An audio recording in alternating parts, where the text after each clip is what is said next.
Hi, I'm Lindsay. And I'm Connor. And I promise this is interesting. And I do hope it is. It's my episode this week. At long last, I know, it's Connor's been a back on while. his researching and his scripting. Yes, I know. Well, I think with our new posting schedule, it's allowed me a lot more time to actually work on some of the episodes. So I'm happy. I'm very excited to hear what you've been doing. I think you're going to like this episode. And I'm going to jump straight into it because I think our audience retention tends to go down when we linger too much on the weather. Why are you talking about the weather? You just said it's boring. So let's just jump right into it, Lindsay. Let me ask you something. If I asked you what it means to be American, what would you say? I'd say that means that you are really into grungy rock music. Okay. That sounds like you're yearning to be destroyed. Ah, interesting. And I would also wager that you own flannel. Okay. Is that what you're getting at? No, let's take a step even further out. Oh, okay. What do you think it means to be a country? A country. Yeah. You find a bunch of land, you kick the people out that were living there, and now you live there. Now you live there. Yeah. Okay. Frank Zappa once said, quote, "You can't be a real country unless you have a beer and an airline. It helps if you have some kind of football team or some nuclear weapons, but at the very least, you need a beer." What makes a country might be up for debate, both by Frank Zappa and the archdiocese of certain religions. But the thing that's definitely true is that we pay a lot in taxes every year. Speaking of taxes. Can you feel my blood boiling already? I'm already upset. I was perfectly calm a moment ago, and now I'm pissed. It's that time of year. You know what time of year I'm talking about. No, I don't. Vehicle registration season. Was this episode spurred on because I got a certain piece of mail in the mail No, the other just this day? intro. Now, I'm not sure how other countries do it, but for anybody outside the U.S., every year as United States citizens with vehicles, with cars, we have to pay certain fees to register our car with the local Department of Motor Vehicles. And you ask me what that does. Now, on paper, these fees allegedly support services such as highway patrol, road maintenance, and the administration of the DMV. Some fees can also fund other improvement programs like we have here in California. Environmental programs, clean air bills, that kind of thing. Well, someone should tell California that because we cannot see the skyline due to how much smog exists here. So where's that clean air I keep paying for? I'd love to see it. Now, to Lindsay's point, a lot of people, you and myself included, feel like these fees don't always get spent the correct way. Okay, here's the thing. Okay. In California, the registration costs $300. Yes. Every year, you have to pay $300 minimum just to let the government know that you have a car. Yeah. I can't tell you why it costs that much. Now, it varies state to state. Like in West Virginia, I think it costs about $75. Somewhere close to So that, I think, I'd yeah. like to see where that money goes and who's spending it. Can we audit that? I'd like my registration to be audited. Can I opt out? Now, this is not my rabbit hole, but... Oh, I was ready. Oh, no, we're not going to the DMV. That's too much. Oh. I did find out, though, that the California DMV back in 2019 got, I believe, caught selling driver's information to private information companies for the tune of $52 million, which is insane. Now, I'm just going to say, this topic gets you a little heated. My number one enemy here. Okay, I'll put this into perspective. My number two enemy, evil people. Yes. Classify all evildoers in the world. Those people. Number one is the Department of Transportation. I despise that institution. Yes, you It do. is built for you to lose. It doesn't matter if you actually did anything wrong or not. No. They will waste your time. They will aid you. They will pay you. Oh, everybody in that department needs to disappear real quick. Lindsay's not a fan. And I get why. It feels like a ripoff to have to pay so much in fees to so many different kinds of taxes every single year. It especially hurts to have to pay these fees and taxes every year when it feels like it's not really improving anything, right? Mm-hmm. That's the thing we talk about. The difference between American taxpayers and, say, German taxpayers is that German taxpayers feel like their money is going towards something useful. Train runs pretty well. Yep. The cities are pretty clean. They have a really strict recycling policy and have had since the 1970s. Yes. And they have universal health care. So yeah, taxes are high, but also you can take an ambulance when your heart gives out. Exactly. The benefits are there, Yeah. right? The whole idea behind taxes is pretty simple, where a country is essentially a club that we're all a part of, right? The citizens are a part of it. And part of the responsibilities of being a member of this club is paying dues to make sure the lights stay on. That's how it's supposed to work. Is there any club that I can be a member of? Actually, is there a way I can be no member of any club? Well, I don't believe in groups. maybe that's the rabbit hole that I'm going to take us down today. Take me. As take time me moves there. forward, taxes get more and more complicated and sometimes even unreasonable, I would say. The thing is, we're American, right? Disliking taxes is kind of in our blood. That's what our whole nation was founded on. We even learn it in school back in 1776. The founding fathers were so outraged with the amount of taxes they had to pay to King George that they threw a bunch of tea into the harbor and then declared that they were no longer a member of the parliament. They were their own country. Right? Hardcore. I love that art that they put in our textbooks. It's pretty great. Of just like angry 14-year-old boys throwing tea into the know. Boston Harbor. that painting of the Boston Tea Party is pretty spectacular. I want to find the picture of it. That's fun. I'm not patriotic much these days, but I like that painting. Now, you have a bit that I like that you go into every now and then called, "Now when I'm president." Yeah. I say this every day, once a day. I'm like, day one. It's important to note that you usually bring this bit out after something annoying or irritating happens. Exclusively when something annoying happens. Now, I'm curious. If you got to found your own country, what would be the big changes you would make just off the top of your head? Oh, I would say no children. That's the first thing that It's not going to be a country for very long. No, I'm just saying I live in an apartment complex, okay? And there are many families with young children here. They do nothing but scream. I don't know. I don't remember screaming that much as a kid, but all of the children I see in my daily life, they scream. And I'm pretty sick of hearing that. I'd also no lawn equipment. We're not touching the world. We're not cutting down trees. We're not cutting the grass. We're not putting anything in the water. We're going to poop in a hole and then you're going to cover it with dirt. Okay. And what else? What else comes to the top? I usually keep a list. Actually, I'm going to check.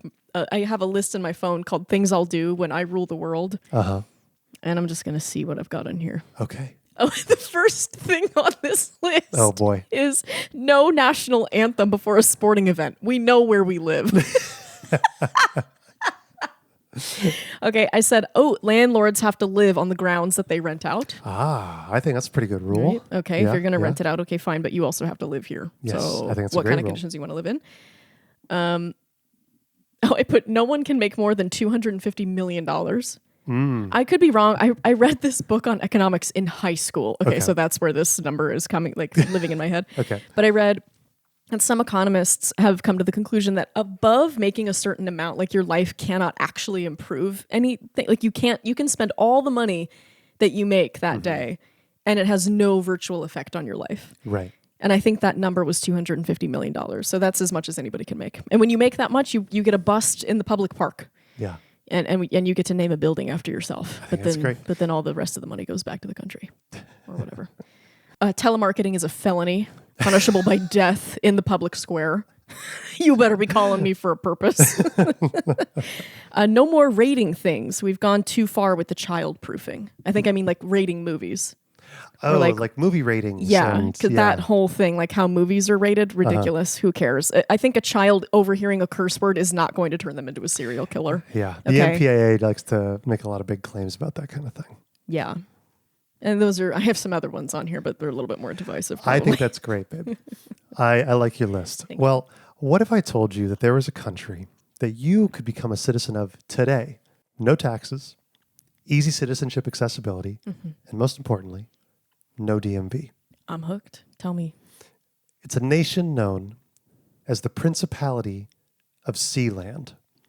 What? And it holds the record of being the world's smallest nation. And it has some wild history. And that history starts during World War II, which leads me to my favorite thing that I like to say during my episodes. Well, let me take you back. Sweet Jesus. He's always taking me back.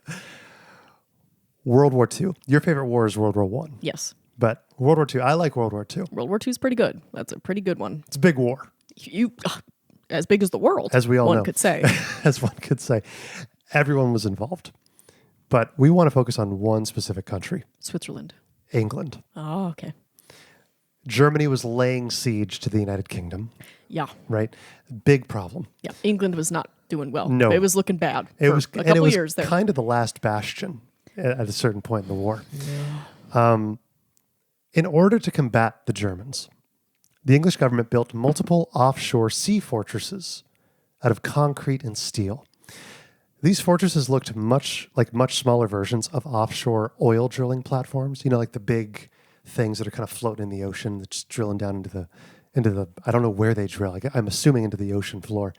That's where the oil would be. But they would be manned with enough British troops and enough munitions to attempt to shoot down incoming German planes or missiles. These forts had been designed by Guy Moncel and became known as Moncel forts. There's a total of 4 forts that were built and installed off the coast of Essex. And there were more offshore forts, but we're only concerned with these specific ones. Okay. Rough Sands, Sunk Head, Tongue Sands, and Knock John. The England, They the English need to stop naming. don't know how to things. name stuff. Yeah, we're taking away the language from y'all. I'm Yes. sorry, but we got to fix that. Now, the forts themselves consisted of 2 large cylindrical towers that were divided into 7 floors each. They had crew quarters, dining rooms, operational and storage areas, and several generators and freshwater tanks, and enough anti-aircraft munitions to take down German planes. Okay, that's a lot. That's a lot. That's a lot of ammunition. I know. They also had a crane affixed to the structure, which was used to hoist supplies aboard. These forts were occupied by anywhere from 150 to 300 Royal Navy personnel, which continued throughout World War II. I'm going to show you a picture of them just so you understand what we're looking at here. Okay, that's wild looking Yes. to me. Isn't That's that- like a boat on top of a factory. I know, isn't that crazy? Yeah, with a little library over there on the side. Right. And you see how it kind of looks like an oil drilling platform, It looks right? exactly. That's what I would assume it was. If I was Right. just on my little paddle boat out there in the middle of the ocean, I'd be like, "Oh, they must be drilling. That's too bad." Ton of guns on it. That Isn't that scary? That's really spooky. Now, constructing and installing these things is clearly like a feat of engineering. How do you get that thing out into the middle of the ocean? It's like floating and can also shoot stuff. And it took so much effort that the English government forgot to check their maps before planting them in the ocean. Here's what I mean.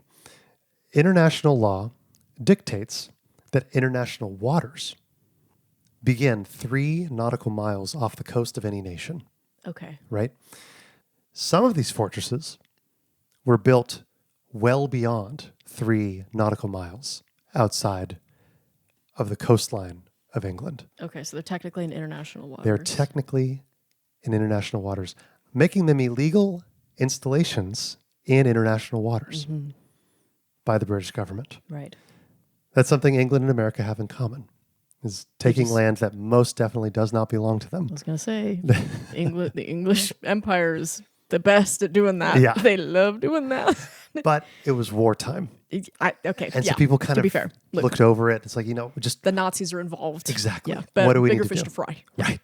Let's get Hitler, and then we'll talk about the weird factory that they're building out in the ocean. Exactly. Okay. But put a little pin in that because it's going to become very relevant here in a second. Okay. Tell I me. have a potentially very stupid question. Okay. What the hell is a nautical mile? What is the difference between a nautical mile and just a mile over land? Let's check. I'm going to check. So a nautical mile is longer than a standard mile. Okay. 1 nautical mile is equal to 1.1508 standard miles. Who made this up? Oh, and it's defined as 1 minute of latitude to the Earth's surface. That makes sense because the latitude of the Earth's surface is the same at air and at sea. I couldn't exist at any time besides now. I have type 1 diabetes and I have no clue what you're talking about. Yeah. I love the idea of being a sailor out at sea. I wrote a play when I was in college about a bunch of sailors on a boat, but I had to ask someone else to write all of the boat stuff because I couldn't wrap my head around it. I kept looking at pictures of boats, and it was like, here's the flibbity gibbet. Like, I don't know what that is. Where are they? Yeah. So a nautical mile is 1 minute, which is 1/60th of a degree of latitude. So if you cut the planet in half and divide the circle into 21,600 segments, each segment of the circumference is a nautical mile. Okay, you know what? I'm feeling stupid, but also some guy just made that up. I mean, that's not real. Look, everything's that not can't real. be helpful. It's like when we start talking about like writing or creativity, and it's like, oh no, we don't call it a group, we call it an ensemble. It's like, we didn't need a new word for that, did we? All right, so it's more than 3 nautical miles out to sea. Okay, Exactly. and we're putting a pin in that. And we're going to put a pin in that. Okay, where are we going now? Okay. So World War II came to an end, Yes. right? Yeah. And thankfully, we won. Yeah.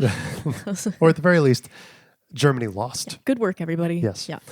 And all the military personnel stationed at the forts were brought home, leaving the forts abandoned in the middle of the North Sea. We did not just leave them there. Yes, they totally did. Just in the middle of the ocean. We've never heard of a cleanup crew. It's really just like, okay, well, there's that. Who needs that? Yep. How about we get the shit out of the ocean for 5 seconds? I can't help but wonder, like, maybe everybody was a little worried that something else was going to spark up, you know? Oh, it was like, we'll leave it there Just in case. Just in case. They're never going to. That's an excuse. That's like when I leave a dish on the rack to like soak overnight. I'm never going to wash that Any of dish. you people soaking dishes in the sink, you're lying to yourself, and you know you are. I am lying to myself and to everybody that I live with. Now, these fortresses would remain there until the 1960s. So they were built in the 40s. They lasted 20 years in the 60s. I need to let that go because I'm There's I'm more to already this mad story. about the DMV still. So I got to pick my battles here. Now, the 1960s, that's the time of the British invasion and the time of pirate radio. And also really good bangs. Yes, absolutely. Now, we don't have time to go over the whole history of pirate radio, but it's a fascinating subject. Have you ever heard of pirate radio? Yes, but I don't know what it is. Okay. So, back in the 60s in England, the BBC, which is the British Broadcasting Company, refused to broadcast a lot of music that was popular with younger people, which led to some crafty and technically savvy individuals setting up radio stations, typically either on ships or on abandoned fortresses outside of England, Okay. in order to broadcast music without a license. How are they getting out to these fortresses? Usually boats. A lot of these people who Oh. have pirate radio stations typically operated as fishermen before they were doing this. Oh, Yes. that's interesting. Isn't that Okay. I was interesting? imagining like somebody taking like Daddy's boat out No. to the fortress. Okay. Okay. Well, that's more interesting. Yes. Okay. So these broadcasts would broadcast music without the specific license required to broadcast that music, making it technically illegal. Okay. I see. Yes. They even made a movie about the subject called Pirate Radio, or The Boat That Rocked, if you're outside the United States, starring Philip Seymour Hoffman. One of these pirate radio DJs was a man named Roy Bates, and he's going to be the hero of our story today. Roy was a major in the British Army during World War II. And he was absolutely so sick and tired of the BBC and their draconian hold on the music industry. All right. I like where this is going. So he decided to do the only reasonable thing and moved into one of the abandoned forts, Yes. the one called Knock John, to begin broadcasting music across the pirate airwaves. So this established Radio Essex, the first pirate radio station to offer around-the-clock entertainment. I relate to this fury, this level of fury so much. Now, this is not anything that's been confirmed in what I've been reading, but I imagine war veterans are really good radio operators because it's similar equipment to what they had to be using in the field, Something right? that you have to learn when you're Yes. going through your version of boot camp. You know, you have to learn how to communicate with people over Right. radio, and that's what they had in World War II was radio. Well, and I believe he was using an old, like, decommissioned U.S. Air Force radio beacon in order to get his show out there on the wave. You know what So- I bet? I bet it was really spooky in that fortress just by himself, playing 60s rock and roll all Don't you day. think? That's like a nightmare I may have had. Because boats make sounds when they're on the ocean. Oh, it's constant noise, Yeah. especially you're way out in the middle of nowhere. Mm-hmm. I'm a little scared of that, actually. I know. I'd be mad the first day, like paddling out there, be like, I'll show BBC. And then I'd get out there and I'd be like, I'm scared. I'm going to call my dad. Right. Well, so that could be a pretty good contained horror film, I think. As a for real, it could be. Now, since what he was doing was technically illegal, Roy was served a legal summons and was told to appear in court to answer for his crimes by the British government. How did they get that legal summons to him? That's a great question. That is never answered because we're going to get a couple of legal summons that come up in this whole story. A message in a bottle? Like, how are you contacting this man? I don't know. He left. I know. It doesn't have like a cell phone line or anything, telephone line. Well, and also he's not beholden to you technically because he's in international waters, right? Well, the courts ultimately ruled against his occupation of this old derelict fort, claiming that this one was under the UK jurisdiction. Show me the paperwork. Because remember, not all of them were outside of that 3 mile radius. Show me that map. That 3 nautical mile radius. Mm-hmm. But some of them were. Now, as any good pirate, Roy was undeterred by this legal setback. He vacated the Knockjohn and set up shop in a different fort. This time, Fort Rough Sands, also known as Ruff's Tower. Okay. Which was further offshore and, more importantly, outside the legal limit of UK jurisdiction. Yeah. It was in international waters. Eat your own hat. Yep. Eat your own silly hat, you Englishmen. Yep. Now, he had planned on continuing his radio broadcasts. That's what he moved out there to do. But Roy set his sights much higher than just a regular pirate radio station. After consulting with some lawyers, Roy decided to stake his claim and declare Ruff's Tower as independent, stating that the fort technically was owned by nobody and therefore open for occupation.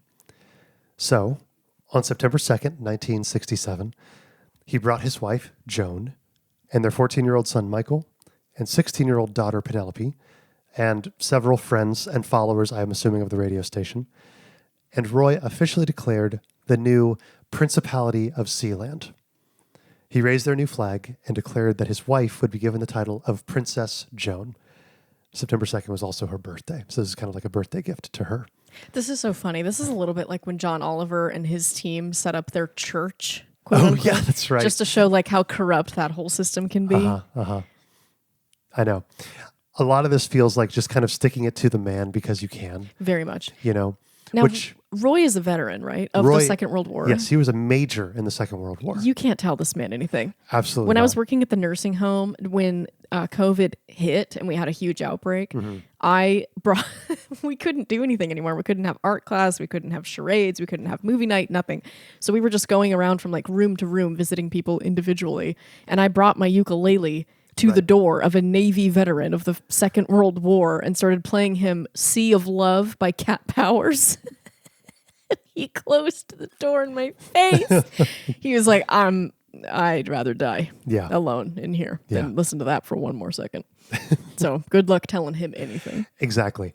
And I get the feeling that this is kind of like, in the same way that Americans hate paying taxes, I feel like citizens of like Britain and the UK generally, this is their thing. It's like, what's the rule? I'm going to push that to its absolute limit. You know what I mean? I feel like that's just people. Maybe. Nobody likes being told what to do. No. Especially if it doesn't make any sense. Like, okay, don't cross the road when there's a car coming. That makes sense because the result is you get hit by a car.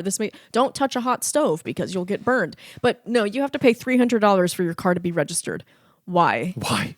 Can you show me that? Because we didn't always do that. No. When did we start doing that? Did the government get into some debt and now you want some extra money and you don't need that money anymore, but you still want me to keep paying? Is that what that happened? Did you know that we didn't have income tax until after the Civil War? To make up for the Civil War debt?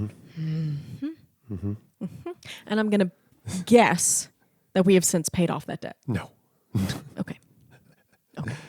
Well, to be fair, it was only about 200 years ago.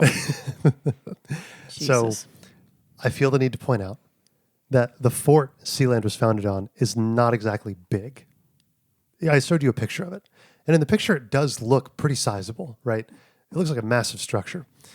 It's roughly 43,000 square feet. As a point of perspective for our American audience, The average Walmart supercenter is about 180,000 square feet. So not nearly as big as Walmart. And for our Brits out there, the average Tesco Extra is 60,000 square feet. So SEALAND might be mighty, but it certainly was not massive. Not a lot of rooms to hide in, you know. Nevertheless, the Bates family was SEALAND's dutiful protectors. Roy's son, Prince Michael, allegedly repelled more than 7 invasion attempts made by other rival radio stations and by the UK government. With all this attention, the UK government tasked the British military with removing Prince Roy and his family. They're not on your land, I know. dumbass. And they were supposed to destroy the tower, which they should have done after World War II. Sorry, you're too late, buddy. This is what happens when you don't clean up your mess. Exactly. Part of their motivation was to resolve the problem quickly so that nobody noticed that they had accidentally, well, purposefully and very illegally set up illegal fortresses in international waters. You're so late to the party. We're cleaning up already. They tried several times to capture the fort, but were unsuccessful every time. God, if I ever root for the government, you need to put me down. You put me down. At one point, a Navy vessel got so close to the fort that Roy and Michael decided the best course of action was to fire warning shots across its bow Yeah. with real guns. Yeah. Now, as you can imagine, it isn't exactly legal to fire warning shots at the British Navy. Oh, even in international waters. I know. Who says so? The water? Well, I don't think the water cares one way or the other if you have a gun. since they were both technically still British citizens and they had not renounced their citizenship, Roy and Michael were brought up on weapons charges and were summoned back to court in Britain. Once again, I need to know how they're getting mail out there. I What know. poor postal worker is like, God, do I have to keep swimming out That's there? the thing. Like when you try to serve him, you know, they just don't lift. They don't put the crane down, right? Like, Also, at some point, don't you just want to send out like a Michael Shannon type to be like, what can we do for you? right, What you're clearly unhappy. right. How can I help you? It's like Let if I me- came home with a right. really awful haircut. Wouldn't you be like, I'm worried about I'm you? concerned. What Yeah, happened? I'm concerned. what happened out there? Now, this court case, while seemingly stupid on the outside, is actually a big deal for SEALAND. The nation's existence kind of hung on the precipice of this thing. And in November of 1968, the court officially declared that it was not competent in Roy and Michael of SEALAND's case, since it couldn't enforce its legal jurisdiction outside British national territory, Thank you very much. You have no power here. which is where SEALAND resides. Thank you very much. This was the first time the Principality of SEALAND received any sort of legal recognition, Yeah. which is pretty sick. Yeah, I'm liking that. Yeah. They had an official court ruling that stated that SEALAND was not a part of the UK, Yeah. right? Get lost. Right? Get lost. lost. Get off my land. Get off my lawn. Get off my water lawn. Meaning that for most intents and purposes, Roy Bates's claim of independence was basically legitimate. Yep. Yeah. He had actually succeeded. Well, because to rule any other way would mean that Britain is declaring rule over international waters. Correct. And now it's an international problem. And we just got out of World War II. That's right. We are not looking for a new international conflict. That's They're like, right. just let these kooky people stay on the factory that we abandoned. Exactly. Well, who cares? I know. I imagine there's something similar to like what happened with Antarctica, where all of us agree that nobody owns Antarctica, Yeah. even though countries have tried to take it, right? And then all of us go, "You're stupid." Stop it. Yeah. You don't own it. It's just Exactly. a big glacier down there. Russia. Norway. I don't think Norway is actually. I'm just bitter because of the Amundsen thing. Right. Okay. I'm also going to say I don't know for sure. I'm pretty sure the United States has also tried that as I think well. everyone's tried to take it except for the Canadians, maybe. I think the Canadians are like, it's cold enough here. We Right. don't need more. Exactly. We're fine. After this, Crown Prince Roy did all the things one is supposed to do when founding a nation. They proclaimed a constitution for SEALAND, which Okay. that's important. You need that. I'm skeptical. Good set of rules that you need. Okay. Created a national anthem, which I just said we don't need a song. they made stamps, which I like. Okay, I like that. Yeah, every person needs a postal I like service. a stamp. Okay. And they also minted gold and silver coins, SEALAND dollars. I'll accept it. They even made SEALAND passports, which All right. there's a bit of a thing. It's a bit of an aside. The SEALAND passports were eventually used by foreign nations to launder money. which caused the founders of SEALAND to revoke all future passports. Why do assholes ruin everything for the rest of us? They really do. Why? Why can't you go 90 miles an hour down the road if you're a great driver? Because some idiot who's a bad driver went 40 and killed a family. Yes. So now we all have to go 25. That's why. Every rule, there's a tragedy behind every single rule. That's so correct. And I'm so sick of it. I shudder to think what idiot is going to ruin eating in public in the future. Just we can't eat in public anymore ever since Sean pooped in the beans. Jared ruined it. Yeah, since Taco Bell, that whole Taco Gate came out. Now we can't eat beans in public. Now, Lindsay, a country is only as strong as the people who want to conquer it. Connor, And there are some people who wanted SEALAND you all get for those themselves. guns out, Roy. Roy, get some angry me's on there. Come on, I'll eat them alive. In August of 1978, Swear to God. while Roy and Joan were on a trip to Austria, a German businessman sent a number of Dutch and German men to SEALAND in order to negotiate a sale of the fort. The Germans are not trying to conquer Sealand. They allegedly wanted to turn it into a casino resort. That's what they were there to do, was to negotiate the sale and turn it into a hotel resort. I thought about it. No. Hang on, that's a really good... No. So sorry. But these weren't just regular businessmen. Were they mafia people? They were actually highly trained mercenaries. I am going to lose my mind. No. Okay, new rule for Okay. when I'm president. Anybody tries to come who that we didn't invite, again, invitation only, take them down. Take them down. You sink that boat. You swim back. You swim back to whence you came. We believe in the castle doctrine here. It's just me and my friends I invited out here. Yeah. They took SEALAND by force and they kidnapped Prince Michael, holding him captive for several days before eventually transferring him against his will onto a fishing trawler. The trawler eventually made its way to the Netherlands, and once ashore, they let go of Prince Michael, who made his way back to the UK to reunite with his family. I feel the need to quote the rest of the story from SEALAND's official archive. Quote, "A plan was immediately hatched to recapture SEALAND, codenamed Operation Trident. SEALAND's most loyal and highly trained citizens were called upon, and the legendary SEALAND Special Unit was born. The operation was executed a few short days later. It involved a daring dawn helicopter assault and culminated in the unconditional surrender of the invaders." End quote. The worst part of this is that the man responsible for leading the attack on SEALAND was a man who held a SEALAND passport. He was a citizen of SEALAND. The attack came from the inside. We got Benedict Arnold. They got Benedict Arnold. Wow. So, after retaking SEALAND, they charged this traitorous turncoat and his mercenaries with treason and locked them away in SEALAND prison. Yeah. Yes, SEALAND does have a prison. Oh, yeah, they do. And they would only release them after they paid a fine of roughly $35,000 apiece. Too low. But I thought that was pretty lenient that's like... for treason. Yeah. That's You know, most pretty crazy. countries will execute you for treason. For kidnapping Michael. We don't want to For tack kidnapping on... the crown prince. Hello? We don't want to tack on an extra 30. I don't know. Dream big. Now, not wanting to turn this whole thing into an international incident, Germany and the Netherlands petitioned for the prisoners' release. They even asked Britain to intervene, but the British government cited their earlier court decision as evidence that they held no authority over the territory of SEALAND, stating that there was nothing that they could do, and further cementing SEALAND's claim that they were independent. Quote, "Prince Roy released the Dutch citizens as the war was over and the Geneva Convention mandates the release of all prisoners. The German citizen, however, was the holder of a SEALAND passport." This was the man who led this revolt. Because of this, he was tried on SEALAND for treason, found guilty, and incarcerated for an extended period of time in SEALAND's jail.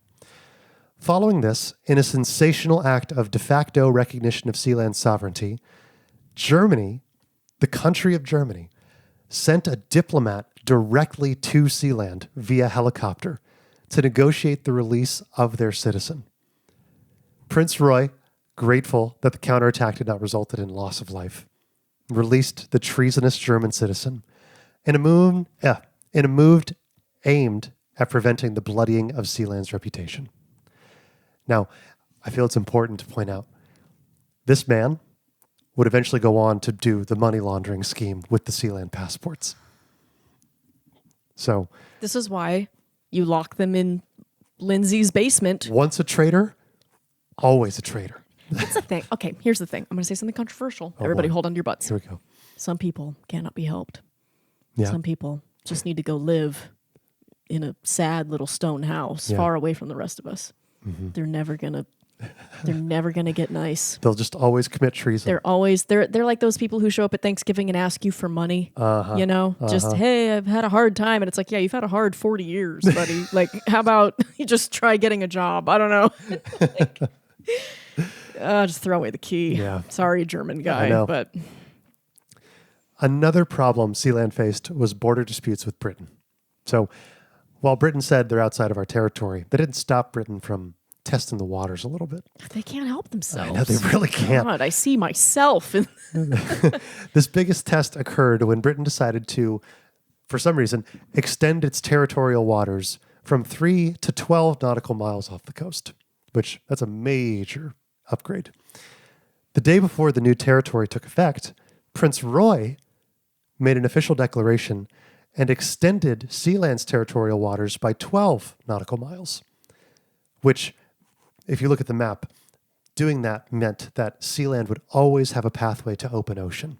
So what they were worried about was that Britain would extend their territory and lock SEALAND in and that they couldn't leave. right. So they said, nope, we have 12 nautical miles now too. This is a little bit how like Switzerland is kind of like perfectly placed because it's just mountains on all sides. Right. So you are just in a safe little valley, just nestled into a cute little cove. Right. So you always know if somebody's coming over the mountain. You can watch them. Those are hard mountains to climb. Oh, I bet You can they probably are. hear them complaining.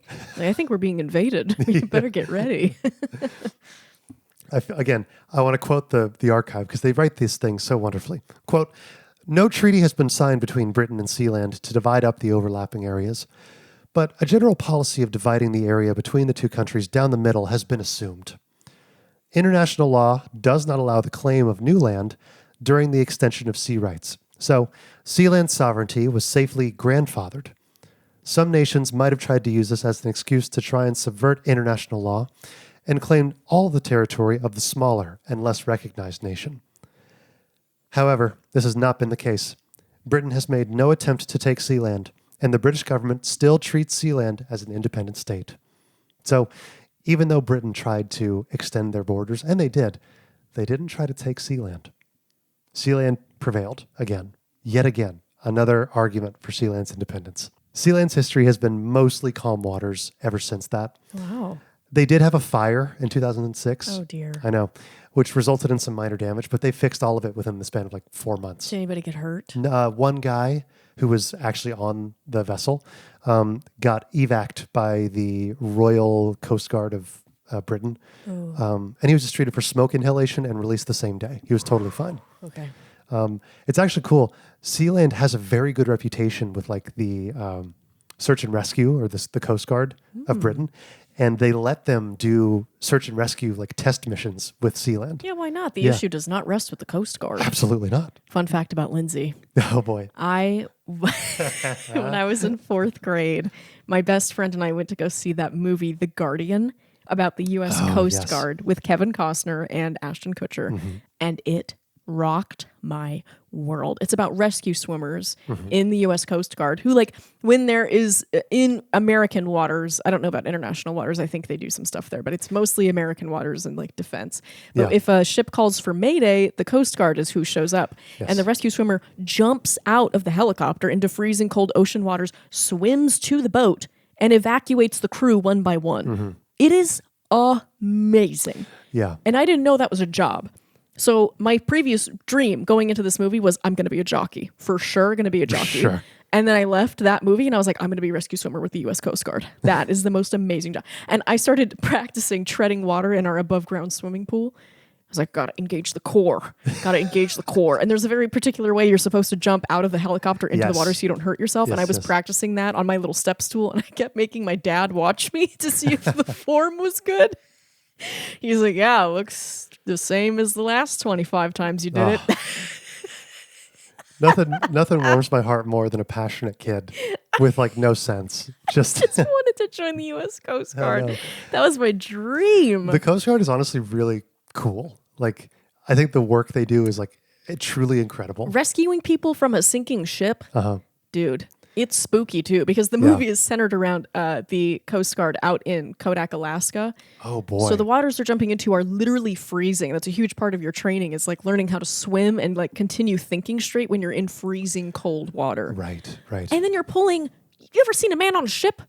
I've never seen like a teeny tiny 95-pound like 18-year-old on a ship. No. They're always the strongest, biggest, scariest men you've ever seen, and they're terrified on the ship, just running around. And Right. you grab them by their big, broad shoulders and lift them into a helicopter. I still kind of want to do that job. Come on, just let me save one guy. It was funny. The only thing I know about the Coast Guard is I used to watch a lot of military shows when I was a kid. Oh, yeah. Because I thought I was going to be in the army and I was going to be a sniper. And so they had a show on the military channel that was like sniper competitions and stuff. Mm-hmm. And they always invited like someone from the army, someone from the Marines, someone from the SEALs, someone from the Coast Guard. That like, was so fun. Every branch. Navy wasn't invited. Navy was invited, and they always competed against each other. And the Coast Guard never did the best, but they always had one section that they did the best in, which was firing accurately at I think 100 or 200 yards from a moving helicopter. Oh, yeah. Okay. 'Cause Interesting. the idea is that the Coast Guard trained to do that in order to disable boats. Mm-hmm. They'll shoot out at a boat's engine, and so they're really good at firing from a helicopter. That is Which fascinating. is crazy because you got to think the helicopter has downward wind force. So when the bullet exits the gun, it's being pushed by the wind, and then you're at an angle. It's a crazy calculations. Okay, you know Yeah. how I could never join the Marines because I can't do a push-up or a pull-up? Correct, yes. Okay, another reason I couldn't join the Marines is because my friend Rhea served in the Marines for 5 years, and she told me that part of her training, I can't believe this, I'm going to throw up, is they put you in a helicopter body, upside down, Yes. in a pool, and then they strap you in with your seatbelt, and they say, get out. I want to go home. I want to go home. Yeah, no, it's tough. Man. It's tough. I know some of that stuff's brutal. Like the Navy SEALs do what's called a drown proofing. Is that where they're laying on the beach? No. I think this is I think I'm calling this the right thing. They have to tie their hands behind their back and their feet together, and they throw you into the deep end of like an Olympic-sized swimming pool, and you have to not drown How do you do that? for like 10 minutes. You have to kick off at the bottom of the pool, go to the top, take a deep breath, and sink back down, hit the bottom, kick off, go to the top. You just keep doing that. You got to do it for like 10 How minutes. deep is this pool? Olympic-sized. Okay, that's too deep. I was going to say 6 feet. I could probably do I'm that. pretty sure. I'll fact check how deep they are, but I'm going to say Okay, Olympic-sized. I have a follow-up question. What happens if you start to drown? They've got guys who will Does save you. anybody save you? Yes, they or are have they guys just like, that well, save we you." lost one. He's not cut out for it. They got guys standing by. Back to SEALAND. SEALAND was almost purchased by our favorite Swedish content provider, the Pirate Bay. Do you know the Pirate Bay? I've heard of the Pirate Bay. So the Pirate Bay was the #1 provider of illegally downloaded content until it got shut down by the CIA or the FBI. Oh, It was running illegally for a very, very long time. why did the FBI get involved? It was either the Swedish, the FBI got involved in like the American side, so you could access the website from America, and the FBI prevented you from doing that. I think it's still in effect. I don't know for sure. I'm always a little surprised when the FBI shows up for some things. Like for things like the Unabomber, I'm like, get the FBI involved. Right. But sometimes it's just like, somebody figured out how to hack the Sims game. And Right. so the FBI got called. And I'm like, why are they on this? There's nothing else for them to do right now? I know. Why are they involved in Pirate Bay? Right. Well, the Pirate Bay wanted to buy SEALAND in order to give them kind of like an independent place to host their servers Okay. so that they couldn't be chased by Swedish law. Criminals are thinking ahead. I know. The asking price was stated to be around $900 million. Oh my God. Yeah. Sale didn't go through. Yeah. No, didn't. All in all, it was an exciting time to be a member of the royal family of SEALAND. But like all royal monarchs, they must one day pass the crown on. Roy Bates, founder of SEALAND, passed away in October of 2012. He had Alzheimer's. No, he didn't. I know. Prince Michael took over for his father and is currently the steward of SEALAND to this day. Does he live there? He currently lives in Essex or Suffolk, I think. Okay. But he goes to SEALAND to visit, and I believe there's somebody like just who stays there every now and then. Just takes care of the place. So where is SEALAND today? Well, still around, still in the ocean, still kicking. In fact, people even visit it from time to time. It's been the subject of a 60 Minutes segment, a Red Bull skateboarding event, which is how I originally found out about it. It's one of the oldest videos on YouTube. It's Red Bull skates the smallest country in the world. I know. And it's been the subject of some popular YouTube videos as well. In their own words, quote, SEALAND is proudly represented by 2 American football teams, the men's SEALAND Seahawks and the ladies' SEALAND She-Hawks. Ugh. In the summertime, we host a grueling open water charity swim event from SEALAND to the UK, which grows in popularity by the year. In true SEALAND adventuring spirit, our mountaineering team has so far taken SEALAND's flag to the summit of 4 of the 7 highest peaks in the world, including Mount Everest. Impressive. We also have teams competing under the SEALAND flag in curling, ice hockey, and long-distance running. End quote. SEALAND is a fascinating answer to the question, what makes a country? And Lindsay, in light of car registration season, as a special gift, I've decided to go through the proper channels of procuring for you your very own SEALAND citizenship. As a citizen, you know exactly where your taxes are going, to removing significant amounts of debris from the world's oceans. Oh, that's real good. Isn't that awesome? And that is my rabbit hole for today. SEALAND. I cannot believe you found out about this through a skating video. I know. Years and years ago. That is the most Connor Angus thing you've ever said to me. And it unlocked like a memory, just like brain blasted. It was like, I bet what it was that did. thing? One of the first arguments we ever got into, it was like boy. a couple months into us dating, and there was like a moment of silence, where you're just kind of looking at each other like, what's going to happen? And I asked you, like, what's on your mind? And you said, well, I am concerned. I want to figure this out. But also, I have this Natasha Bedingfield song stuck in my head. Do you know it? Feel the rain on your skin. No one else can feel it for you. And I'm like, No, I'm having a panic attack to Natasha Bedingfield. I have to marry this man. There's no one else for me. I thought you would enjoy the story of SEALAND because it feels like it really fills that kind of like outlaw spirit that you love so much. I am always looking for a way to stick it to the man. I hate being told what to do. Yes, you do. More than anything else in this world. I can't stand it. Give me money. Why? Why would I do that? What are you going to do with it? We can't tell you. All right, I can't give you my money. I'm so sorry. Why? Everything costs money. I can't believe every time money changes hands, you get taxed on it, and nobody can tell me why or where it's going or how much they're getting paid. And I just can't. I can't stand it. There's nothing I hate more. So I love when a really angry man packs up his little paddleboard and moves into a floating factory. I know, it's so funny. Roy was a fisherman before he started SEALAND. That makes sense. That tracks. And his son, Michael, is also still a fisherman. He's continued the family business. That's really cool. I know, isn't that awesome? Yeah, I like that. But it explains why they were able to get out there because they had the vessels necessary to do it. They had that upper arm strength is what they had. They probably got such big hands. Oh, Lord. I would not want to fight them. Yeah. It's like a family of blacksmiths, Yeah. You're like, yeah, you make things by fire. Or bakers. My dad comes from a small town in Canada where they had like a baker. And he said nobody in town had bigger hands than the town baker. Oh, man. They're as big as pizza dough, dude. Yeah, just massive, huge. Yeah. massive mitts. But yeah, I feel like I should say, we're not sponsored by SEALAND. SEALAND doesn't know we're doing this. But I feel the need to point out that you too can have your own citizenship of SEALAND. And you get to pick your own title. Hey. And the money that you pay to SEALAND goes towards cleaning up the ocean of like harmful debris to both wildlife and to like shipping vessels. Oh, that's awesome. They provide you, I believe, a free VPN that you get to use. Hey. Which I think is kind of sick. And you get to like vote in charity events, I believe. Don't quote me on all of that, but it's kind of cool. And it's like an experiment in, SEALAND. It's a cool thing that exists. Being free. God, I'm glad that it exists, So yeah, I wanted to get that for you as a way to celebrate a positive thing as opposed to having to register your vehicle again this year. Thank If any of you have a loophole to getting out of car registration in the United States, please let me know. Anyway, thank you for that rabbit hole, Connor. Of course. I'm Lindsay. And I'm Connor. And I told you this would be interesting. And I hope it was. And I hope you liked this video. If you did like this video, and if you like the things we make, subscribe for more videos like this. We do a couple of shows where we talk about many, many things. We love having you guys comment. We read all the comments. We love the comments we get.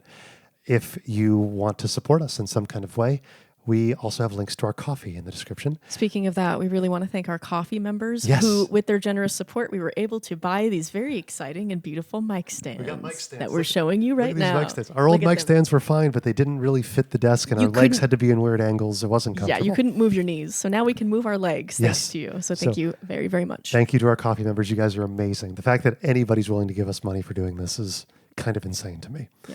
You're my favorite. I don't have favorites, but you're my favorite. You are our favorites, all of you. Yeah.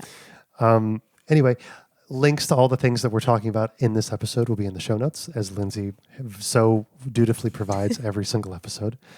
And I think that's everything. Is there anything else?